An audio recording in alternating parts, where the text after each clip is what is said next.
देखो बेटा, कल हम लोग बात कर रहे थे ब्लैक बॉडी रेडिएशन क्या होता है। ठीक है, तो याद रखिएगा, अगर आपकी एक ब्लैक बॉडी है कोई,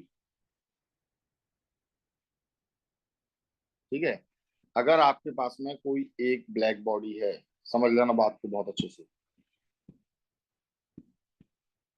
एक ब्लैक बॉडी अगर आपके पास है, ठीक है, जिसका क्या होना चाहिए, मेल्टिंग पॉइंट, और मेल्टिंग पॉइंट बहुत हाई होना चाहिए। मेल्टिंग पॉइंट क्या होना चाहिए, बहुत हाई। तो एक बात याद रखना कि ऑल इंसिडेंट रेडिएशन, मतलब जितने भी रेडिएशन, जितनी भी लाइट इसके ऊपर पड़ेगी, वो सब क्या हो जाती है इसमें, एब्जॉर्ब हो जाती है। क्या हो जाती है, एब्जॉर्ब हो जाती है। कोई सी भी लाइट इसके ऊपर पड़ेगी, ये सबको क्या कर लेगा, एब्जॉर्ब कर लेगा। ठीक है, एंड इमिट्स ऑल रेडिएशन, ये सारी रेडिएशन को निकालता है, यानी सारी लाइट्स को अपने अंदर से निकालता है। ये इमिट भी सभी लाइट को करता है, सभी रेडिएशन को करता है। ठीक है, तो ऐसी बॉडी को हम बोलते हैं ब्लैक बॉडी। ये किसी को भी नहीं छोड़ता है एब्जॉर्ब करने से, तभी तो ब्लैक दिखाई देता। ब्लैक वही चीज दिखाई देगी जो सारे कलर को एब्जॉर्ब करने की और कोई भी कलर को रिफ्लेक्ट नहीं करेगी। और जिस कलर को रिफ्लेक्ट कर दिया वही कलर आपको दिखाई देने लगे। तो अगर ये सबको एब्जॉर्ब करती है तो ये सारे कलर निकालेगी। ठीक है, तो थोड़ा सा अपन आगे देख लेते हैं।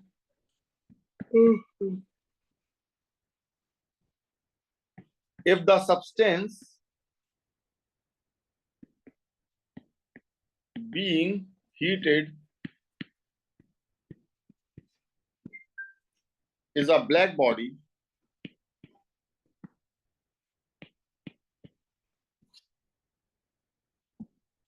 which is perfect absorber and perfect radiator of energy, that is, which can emit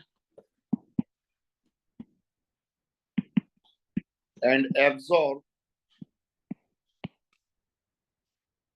all frequency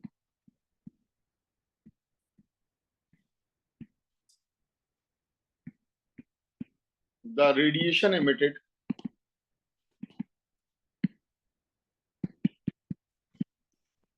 is called black body radiation.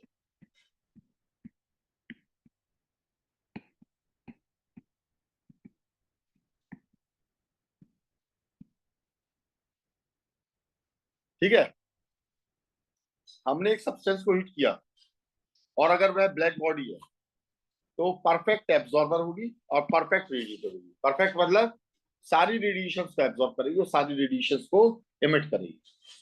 ठीक है, और ये जो रेडिएशन इसमें से इमिट करती है इसे हम बोलते हैं ब्लैक बॉडी रेडिएशन। क्या कहते हैं, ठीक है।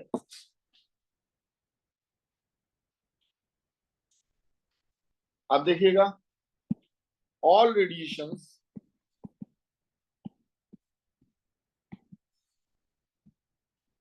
Are emitted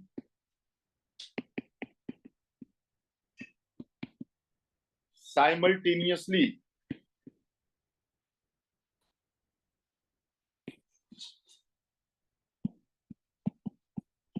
but the color appeared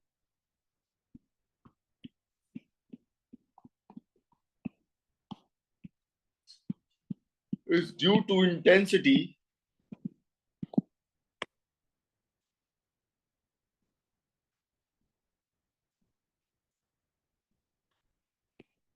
change of color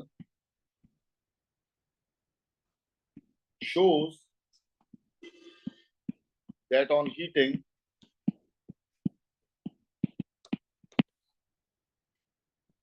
the frequency of radiation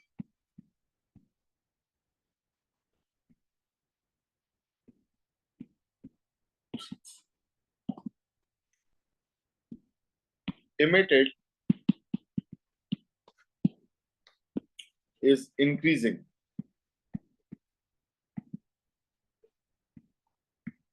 red की रहती है लो फ्रिक्वेंसी और ब्लू की रहती है हाई फ्रिक्वेंसी।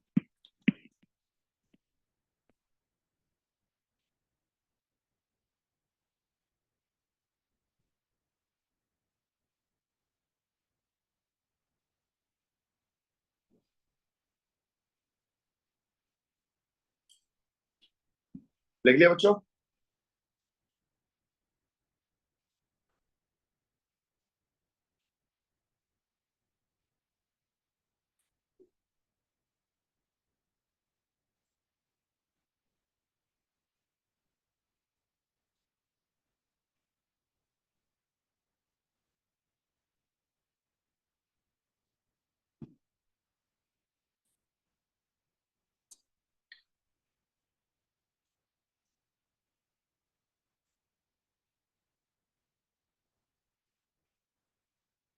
देखो बेटा, ब्लैक बॉडी रेडिएशन में ये होता है, मैंने आपको बताया था सबसे पहले कौन सा कलर आता है? रेड आता है। रेड के बाद में फिर कौन सा कलर आता है? येलो। येलो के बाद में व्हाइट कलर आता है, फिर आपका वो किस में कन्वर्ट हो जाता है? ब्लू कलर में। किसी भी चीज को अगर आप जलाते हो तो वह किस में कन्वर्ट हो जाता है? ब्लू कलर में आपका। ठीक है। और ये किसकी वजह से होता है? तो देखो, हर एक टेम्परेचर पर याद रखना, हर एक टेम्परेचर पर अगर हम बात करें तो सारी रेडिएशन निकलनी है, सारी रेडिएशन निकलनी है हर एक टेम्परेचर पर। याद रखना, all radiation are emitted simultaneously. सारी रेडिएशन साइमल्टेनियसली यानी एक साथ निकल रही है, रेड की भी, येलो की भी, ब्लू की भी, ऑरेंज की भी, सारी रेडिएशन एक साथ निकल रही है। पर एक टाइम पर या एक टेम्परेचर पर एक ही कलर क्यों मालूम चल रहा है? ये इंटेंसिटी की वजह से होता है। कौन सी फ्रिक्वेंसी ज्यादा इंटेंसली आ रही है, किस फ्रिक्वेंसी की ज्यादा इंटेंसिटी है? फ्रिक्वेंसी यानी वेवलेंथ, किस वेवलेंथ की ज्यादा इंटेंसिटी? इंटेंसिटी किसी एक सर्टेन टेम्परेचर पर, इंटेंसिटी अगर रेड की ज्यादा होगी तो आपको रेड कलर दिखाई देगा। क्या दिखाई देगा? रेड कलर दिखाई देगा। फिर आपकी येलो की ज्यादा हो जाएगी तो फिर आपको येलो कलर दिखाई देगा। निकल सब रहे हैं, बस उसकी इंटेंस तीव्रता येलो की ज्यादा होगी तो अब आपको येलो दिखाई देने लगा। निकल उस समय रेड भी रहा है, निकल ब्लू भी रहा है, फिर और गर्म किया तो वो व्हाइट हो गया, फिर और गर्म किया तो वो क्या हो गया? वो ब्लू हो गया। ठीक है। तो मेन पूरा खेल किसका है? इंटेंसिटी का है, याद रखना। ठीक है। और फ्रिक्वेंसी बढ़ जाती है हीट करने पर, फ्रिक्वेंसी बढ़ जाती है तो इस तरीके से रेड की लो फ्रिक्वेंसी रहती है और ब्लू की हाई फ्रिक्वेंसी रहती है, इसलिए आपके ये कलर चेंज हो जाते हैं। तो इसी को हम क्या कहते हैं? ब्लैक बॉडी रेडिएशन कहते हैं। क्लियर है बेटा? अच्छा, ब्लैक बॉडी रेडिएशन क्या बताती है?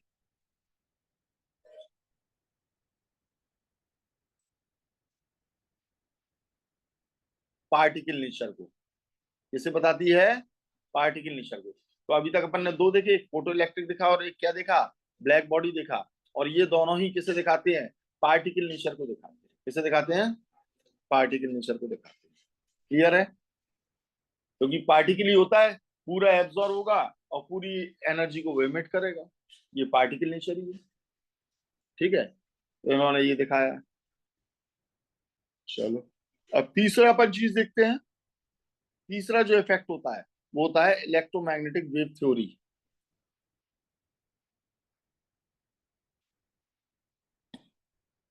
इलेक्ट्रोमैग्नेटिक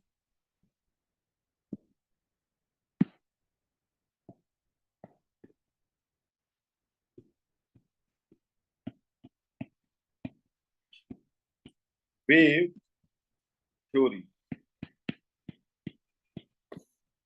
ये थ्योरी किसने दी है? तो ये थ्योरी दी थी जेम्स क्लार्क मैक्सवेल ने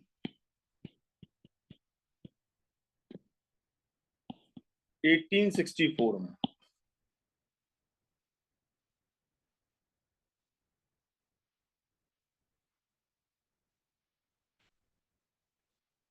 क्या कहती है ये थ्योरी? तो ये थ्योरी कहती है the energy is emitted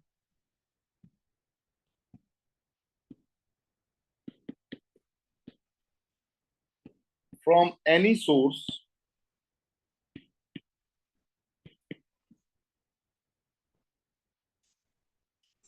continuously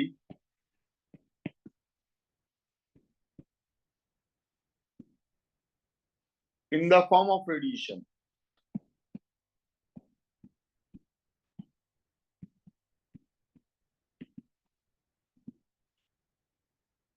which is called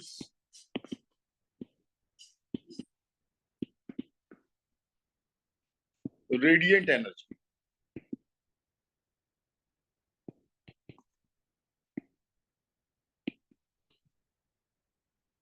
दूसरी बात, the radiation consists of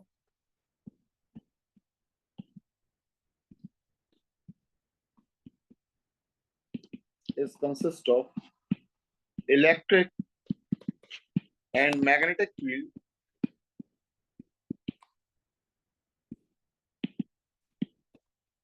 perpendicular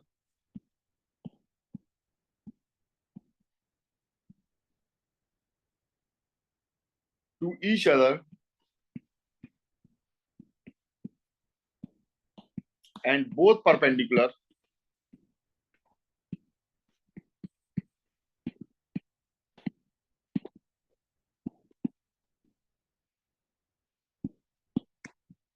to the direction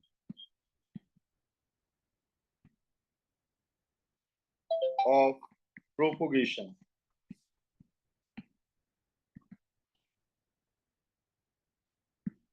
of radiation.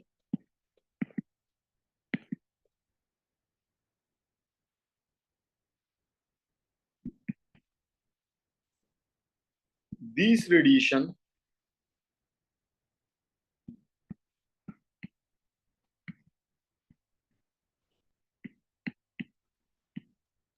travel with the velocity of light.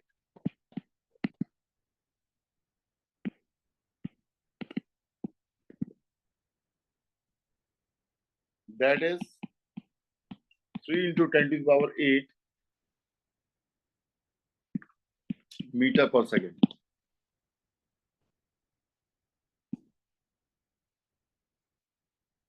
Fourth, these waves do not require any medium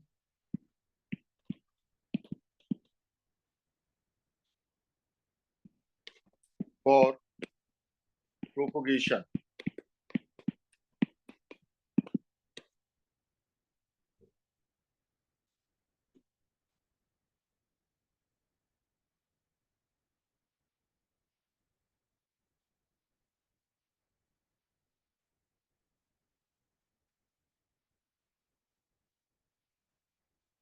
लिख लिया? हो गया भाई? चलो पहले हम इसका थोड़ा सा एक पिक्चर दिखाएंगे।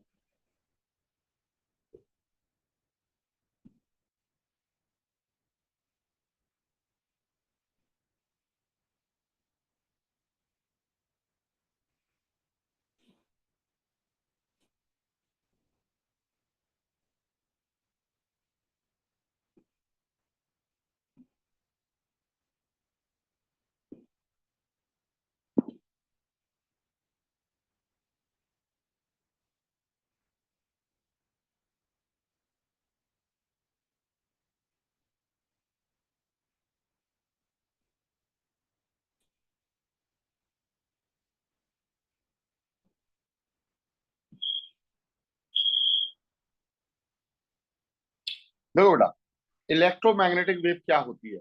इलेक्ट्रोमैग्नेटिक वेव थ्योरी के बारे में हम लोग यहाँ पर बात कर रहे हैं।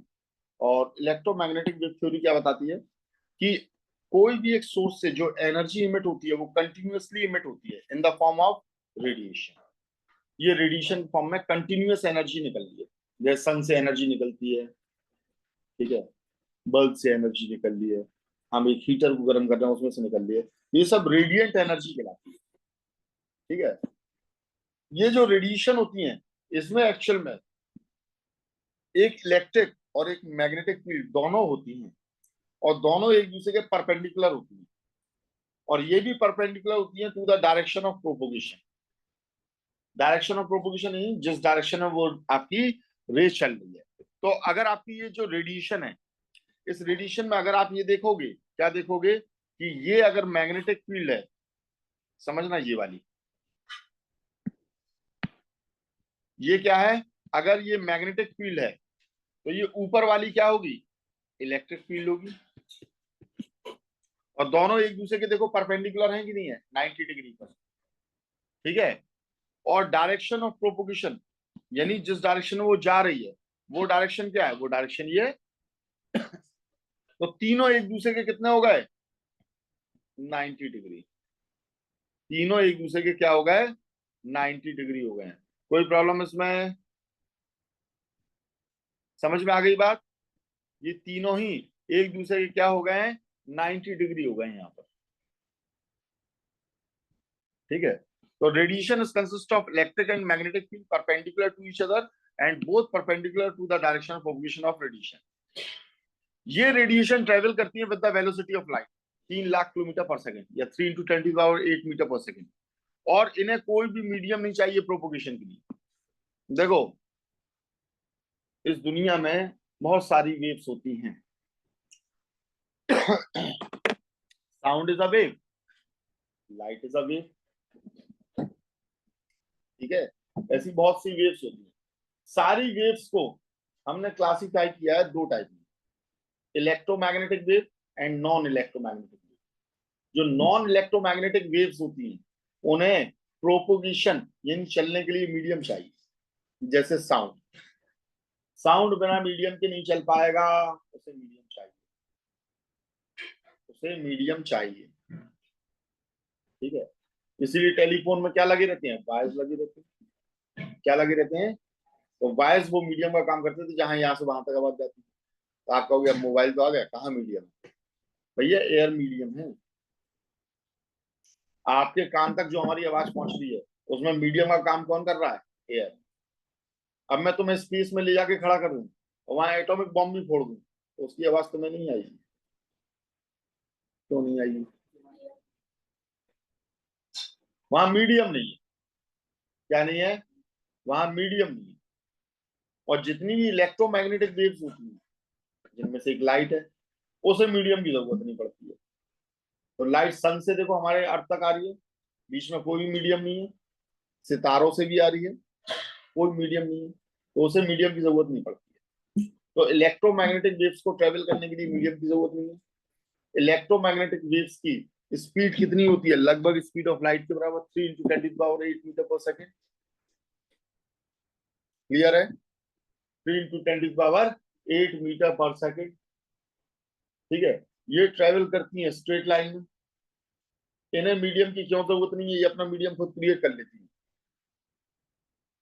कैसे, कीचड़ में कार ले जाते हो, फंस जाती है। टैंक नहीं फंसता, क्यों,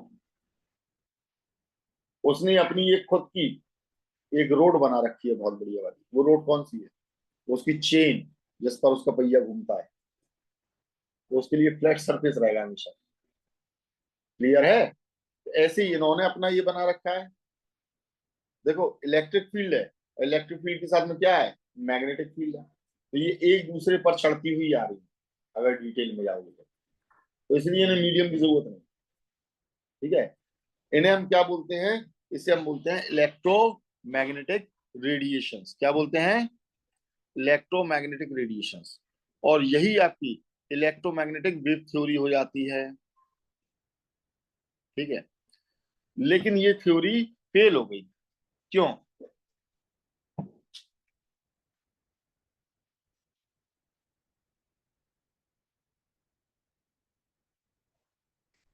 अब वो ये कह रहे हैं इसे कोई मीडियम वगैरह की जरूरत नहीं है।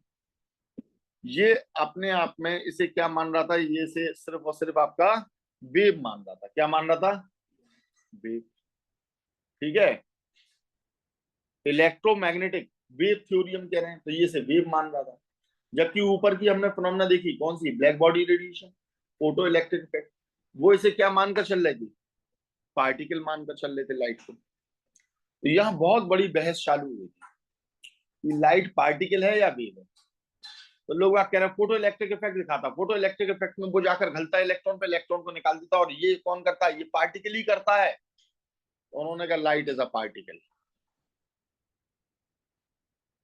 ठीक है, उन्होंने कहा ये वेव की तरह चल रही है, इसकी स्पीड जो है वो लाइट के बराबर है। तो उन्होंने उन्होंने क्या कहा, इतनी स्पीड है, मैक्सिमम स्पीड है इसकी। तो उन्होंने कहा ये अपने आप में क्या है, एक वेव है। क्या है? तो उन्होंने फिर से बोल दिया, क्या लगे ब्लैक बॉडी रेडिएशन देख लो, ये क्या है, पार्टिकल है। फिर कहने लगे इंटरफेरेंस देख लो, वो क्या दिखाता है, वो दिखाता है वेव नेचर। उन्होंने कहा डिफ्रैक्शन देख लो, लाइट इंटरफेरेंस दिखाती है, डिफ्रैक्शन दिखाती है। तो उन्होंने कहा ये भी क्या है, वेव नेचर। तो बहुत सारे एक दूसरे के ऊपर आरोप प्रत्यारोप रखे गए।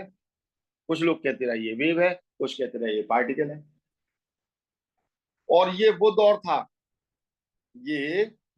था जब डुअलिटी के बारे में हमें मालूम नहीं था। 1864 की बात है।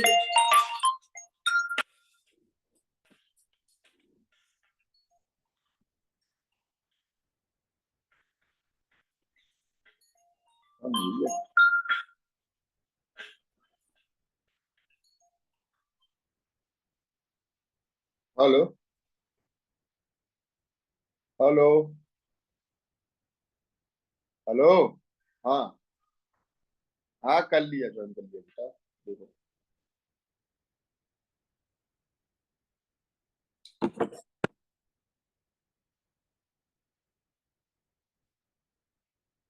ठीक है। तो ये 1864 की बात है।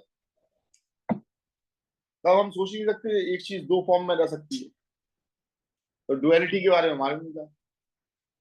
ठीक है, वो अपन को बाद में मालूम चला, फिर अपन ने देखा कि इसके दोनों ही नेचर होते हैं, ये पार्टिकल भी है और ये वेव भी है। ये बाद में हमें मालूम चला। तो सबसे पहले हम लोग यहाँ पर देखेंगे limitation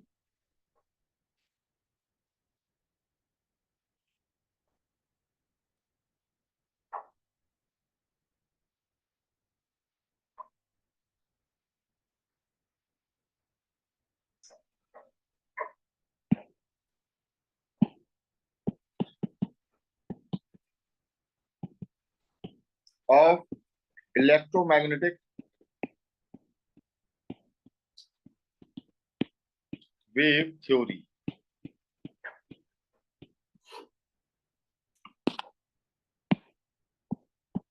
It was successful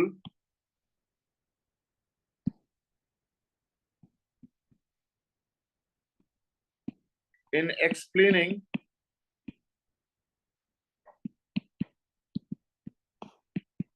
properties of light such as interference,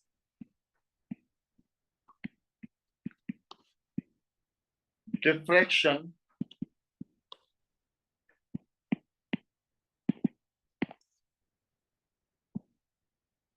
but unable to explain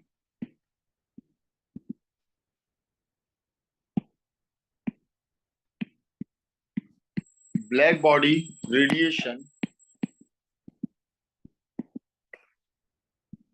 and photoelectric effect.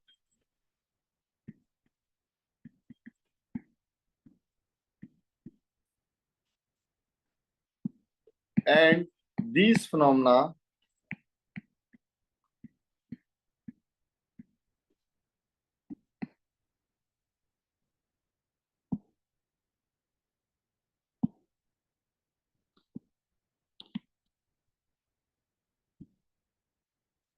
could be explained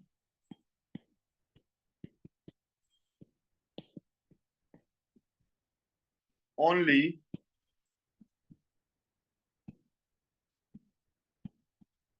if electromagnetic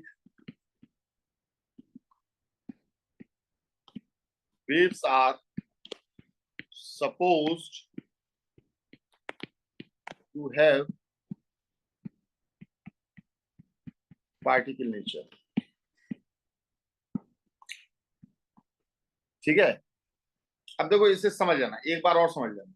limitation क्यों लिमिटेड थी, क्यों क्यों क्या इसका लिमिटेशन था इलेक्ट्रोमैग्नेटिक वेव थ्योरी का? इलेक्ट्रोमैग्नेटिक थ्योरी ने बहुत सारी चीजों के थ्रू, कौन कौन सी चीजों के थ्रू, उन्होंने बाकायदा इंटरफेरेंस इसके थ्रू दिखाया। ठीक है, एक लाइट को दूसरी लाइट काट देती है क्या, इंटरफेयर करती है क्या? तुमने लाइट मारी, हमने लाइट मारी, एक लाइट ने दूसरी लाइट को बुझा दिया, ऐसा होता है क्या? नहीं होता ना। इंटरफेरेंस और डिफ्रैक्शन,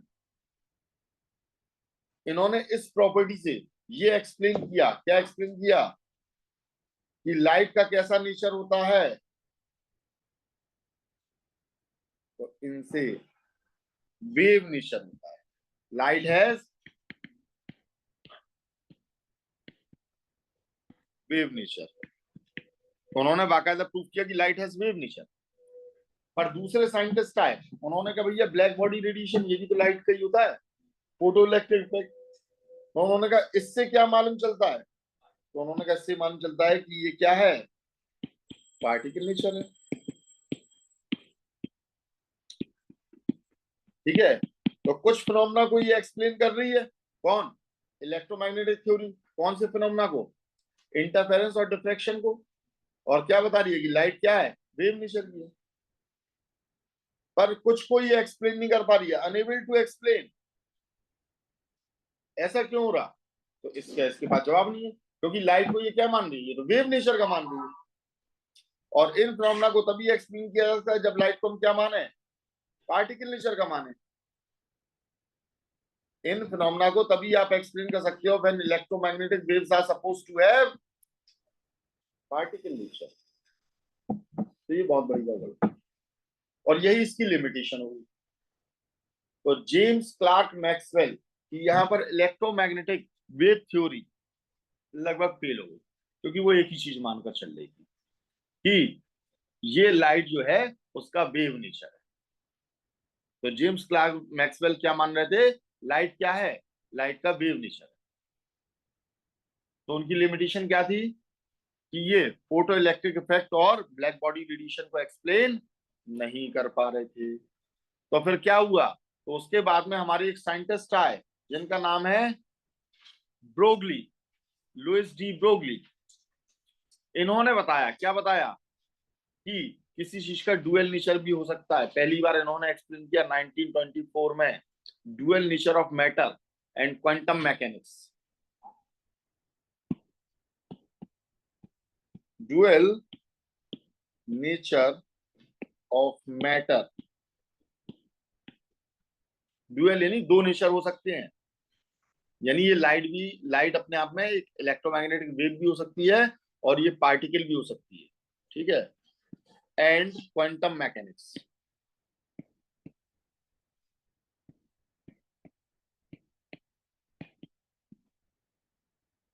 किसने बताया था भैया? लुइस डी ब्रोगली ने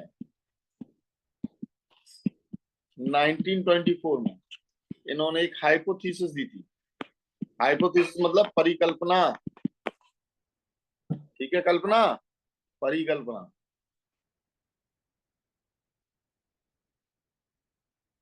और इसे एक्सप्लेन करेंगे